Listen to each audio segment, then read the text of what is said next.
Theo, você quer fazer uma pergunta para o Gustavo?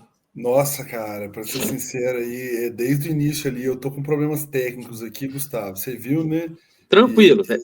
e já estou pensando sobre o caminho que você vem tocando nesse universo de línguas, né? Ele é muito comum. Na verdade, o incomum para quem produz conteúdo é ter a formação, né? O cara ser formado necessariamente em letras, porque o que acontece? E aí deve ter talvez acontecido com você também.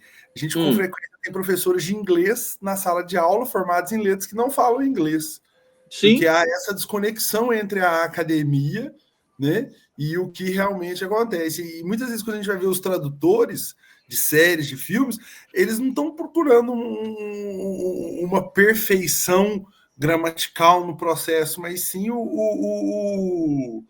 a condição de se expressar de forma equivalente, de entender a essência por trás dos personagens e levar uma isso. piada e levar uma coisa, né? Uma comunicação mais ampla do que só as palavras que ali usadas. Cara, como que você chegou nisso para uma coisa tipo, como japonês? Você foi autodidata para o japonês, você fez cursos de japonês, comeu muito anime durante a sua infância. O que aconteceu? O Cara, Gustavo, na época da chat. Oi, como é que É, é? Ah, cara, com o japonês foi muito assim, é porque na minha época de criança, cara, eu lembro muito de assistir Tokusatsu, né? Então lembra da época da Manchete, né? Começou o boom lá com Jaspion, Changeman, Flashman e tudo, e aquilo me encantava, cara, e eu achava muito legal. E eu sempre via lá os ideogramas japoneses, né? Então sempre me bateu uma curiosidade assim na cabeça, tipo assim, caraca, mano, que esses desenhos aí? Que é isso, cara? Que coisa é essa? E aí, lógico, depois de velho, que a gente começa a ter a noção das coisas, entendendo, né? Eu comecei a ir atrás, mas infelizmente aqui na minha cidade até hoje, tá? Isso é em pleno 2025, aqui não tem um curso assim de japonês que você pode ir lá, ter a aula e tudo, né? Então, hoje, com o advento aí da internet, de comunidades e plataformas de cursos, eu estudo japonês ainda. Meu japonês eu considero básico, né? Nada avançado, vamos dizer assim. É o famoso feijão com arroz, sabe? Então eu consigo me virar bem, consigo interpretar bem. Então eu estou sempre lendo, aprendendo e quando surgiu, por exemplo, essa oportunidade de trabalhar com as empresas, aí eu fui um pouco mais atrás e comecei a ler mais, fazer testes, aprender mesmo ali o cerne do idioma, né? Então ainda considero o meu japonês ainda básico, mas, cara, eu me viro super bem, consigo captar a maioria das palavras, termos, né? Então, assim, quando a gente tem um contato com a língua, né, muita coisa já fica impregnada aqui na cabeça, né? Então, até o próprio caso do inglês, né? Na época, quando eu comecei a aprender inglês, eu comecei literalmente jogando videogame, né, Theo? Então, o videogame foi o grande culpado aí, por exemplo, do inglês ser fixado na minha cabeça, cara. E, por sorte também, na época de escola e de curso particular, eu sempre tive professor, eu tive a sorte de ter professores bons que sempre tinha aquela pegada assim, por exemplo, vamos desenvolver um trabalho assim, ó, eu vou lembrar de um caso aqui que eu fazia na época, tinha o IASIS aqui, né, que era uma escola de inglês, e eu tinha uma professora muito boa lá que ela gostava de estimular a gente no seguinte aspecto. Por exemplo, na época ia passar o Titanic no cinema, né? Só que acho que, se eu não me engano, era legendado na época.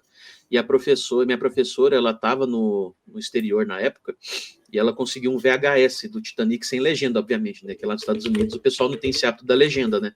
E nem tinha closed caption, né? Então, ela comprou a fita, trouxe pra gente lá na sala de aula, e ela desenvolveu um exercício muito maluco, né? Ó, vocês vão assistir aqui o filme do Titanic, sem legenda, e eu quero uma redação do que vocês entenderam do filme, e vai ser em inglês. E a gente, naquela época, era muito espantado, né? Mas, por sorte, até com o advento próprio da internet, ali, o comecinho das redes sociais e o contato até com estrangeiros, cara, a gente se saiu bem, né? Então, assim, eu diria que o grande culpado, cara, de eu ter o inglês bom hoje também, avançado e tudo, eu jogar bastante videogame, conversar com os americanos na internet, eu ouvi muita série e coisas sem legenda para até absorver melhor, né?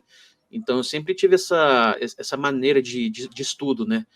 E às vezes tem um dicionário aqui do lado também, quando você esquece uma palavrinha ou um termo, que ninguém é perfeito, né? Às vezes dá um branco, sim, acontece, mas, cara, quando você começa a trocar ideia com o pessoal na internet, ver essas coisas assim, se legenda e absorvendo, pelo menos para mim na época, e hoje também é até melhor, né? Então, eu comecei assim, e, claro, né, na época da escola e tudo, a gente aprendia gramática, como formar frase e tudo, então, isso aí é um complemento bacana. Então, para mim foi assim, essencialmente, videogame e filme e série, né?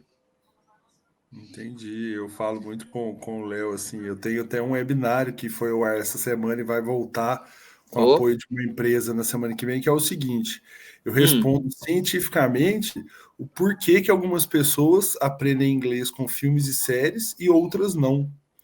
E eu gosto de fazer essa pergunta para os meus alunos e estou fazendo para você, porque costuma corroborar com a ciência. Essa questão do contato, né? A gente vai falar sobre a oportunidade de aquisição de um idioma, e aí é uma das, né? Poderia ter sido livro, poderia ter sido música, a gente vê em outros caminhos também. Essa é uma, e é uma séria, e é uma que a gente vê. O padrão de língua, né? A quantidade de palavras disponível ali é muito legal, é bom também. Só que o que acontece? Normalmente falta organização. E uhum, essa curiosidade que você comentou sobre os ideogramas, né? Que você tem que ter uma função ali e um retorno para aquilo ali, do tipo, poxa, eu não sei o que isso significa, mas eu quero resolver esse problema. Eu quero descobrir o que isso significa e reter o que isso significa. E é o desafio que faz normalmente isso pelas pessoas, né? uhum. Você se sentia frustrado, cara, tipo, por não ter conteúdo em japonês para você se desafiar de uma forma bacana? Cara, na época, quando eu Porque inglês, como você comecei, falou, inglês é fácil, né? Inglês nós estamos inundados com conteúdo, mas japonês ele ah, dificulta. e querendo ou não também o inglês, né, o Theo, a gente estava sempre ali em contato ali com videogame, produção americana, né? Agora japonês foi por causa literalmente da TV Manchete, por causa dos tokusatsu e também depois Cavaleiro do Zodíaco, etc, né? Então, Mas eu estava sempre fui disponível muito em japonês? Tinha não, conteúdo disponível? naquela época, obviamente, foi dublado, né? Mas a curiosidade veio depois, porque quando a gente começou a ter acesso à internet, o tal dos fansubs na época ajudaram muito, né? Então sempre fui muito curioso com essa parte. Tanto que o meu ofício surgiu justamente do ato do fansub, né? Eu sempre fiquei curioso como é que o pessoal faz, bota as legendas pra gente entender e tudo, como é que funciona esse processo. Aí, eu de curioso, né, pra você ver, a curiosidade sempre é um fator que é importante nesse aspecto, né? Então, cara, eu fui atrás, eu comecei a pescar algumas coisas ali de japonês, lógico, naquela época eu não sabia quase nada, porque o fansub naquela época era o seguinte, né? A gente via os grupos estrangeiros legendando as coisas, então a gente traduzia, obviamente, do inglês, né? Nem era sempre do japonês, né?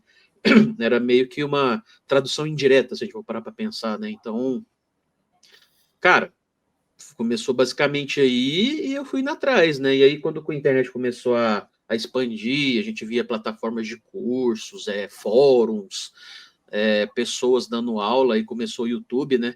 Cara, eu fui atrás e tô até hoje com esse tipo de material, né? Então, cara, eu sou um eterno, vou dizer assim que eu sou sempre um eterno estudante, né? Então sempre estou sempre ali dando uma lidinha, me atualizando, não deixando de ter esse contato com a cultura, né? Então, cara, é super importante. E já foi lá? Como assim você fala? No Do Japão? Japão? É. Por incrível que pareça, não, cara. Eu tenho uma vontade muito doida de ir, cara. Mas, enfim, sabe como é que é, né? Brasileiro não ganha muito bem. É aquela coisa. Um dia, quem sabe? Um dia, quem sabe? Por enquanto, o máximo do Japão que a gente teve perto foi na Liberdade, né? O máximo ali próximo é quando a gente vai para São Paulo ali na Liberdade e se esbaldar lá, né, com a cultura lá, né? Então, E o Gustavo deve lembrar de uma história que, antes do Jasper e do Change estrear na TV Manchete, hum, da galera que morava em São Paulo ia na Liberdade e locava as fitas VHS dessas séries que isso. vinham com áudio japonês. Tinha um hábito muito grande ali do pessoal que tinha parentes no Japão, né? E o pessoal sempre gravava fita VHS com um monte de coisa, anime, tokusatsu, programa de jornal, dorama. E o pessoal sempre pegava essas fitas e recebia os conteúdos e ficava maravilhado, né? E aí que começou aquela historinha ali das reuniões, dos clubes, né? Tanto que a história do Anime Friends, o cerne do Anime Friends foi basicamente isso, né?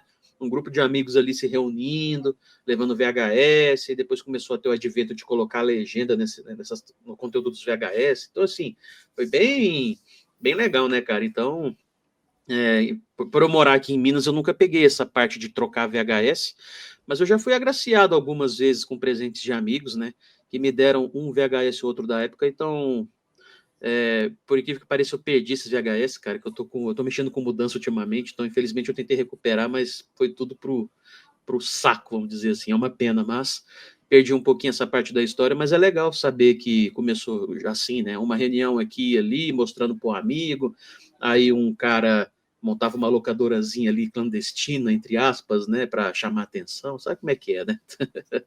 Coisa bem do Brasil, né? E eu fico imaginando a criançada que ia na Liberdade, pegava essas fitas, colocava para assistir áudio em japonês, sem legenda em português, né?